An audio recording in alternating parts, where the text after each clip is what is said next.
Assalamualaikum warahmatullahi wabarakatuh. Selamat sore semuanya. Perkenalkan, saya Razi Prabani dari kelas 11E.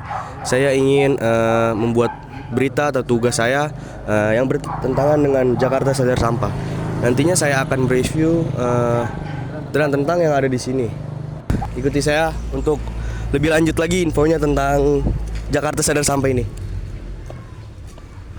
Jadi teman-teman semua, di sini adalah alat yang digunakan untuk membantu berlancarnya Jakarta Sadar Sampah ini.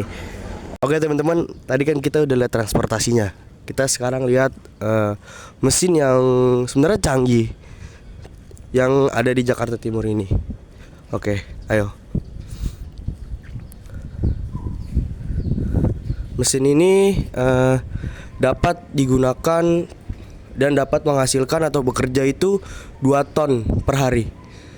Nanti kami akan melakukan wawancara oleh penjaga yang ada. Alat ini bermesin canggih dan berteknologi maju yang bernama RDF Plant atau Refuse Derivable Plant.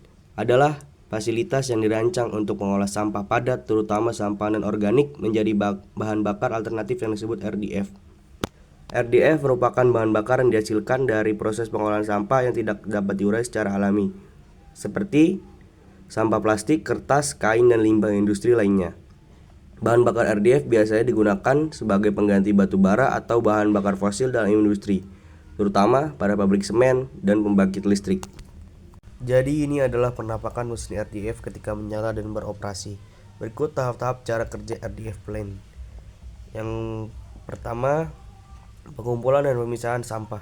Sampah yang akan diolah dikumpulkan dari berbagai sumber seperti TPA, area perkotaan, atau kawasan industri. Sampah yang diterima kemudian dipisahkan untuk memisahkan antara sampah organik dan non-organik. Bahan yang tidak dapat dijadikan RDF seperti sampah organik, logam, dan kaca disingkirkan. Shredding atau penghancuran. Sampah yang sudah dipisahkan, terutama sampah non-organik seperti plastik, kain, dan kertas, dihancurkan menggunakan mesin penghancur atau shredder. Proses ini bertujuan untuk mengurangi ukuran partikel sampah agar lebih mudah diproses pada tahap berikutnya. Ketiga, pengeringan.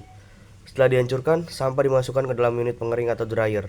Pengeringan ini dilakukan untuk mengurangi kadar air pada sampah, sehingga hasil RDF yang dihasilkan memiliki nilai kalor lebih tinggi.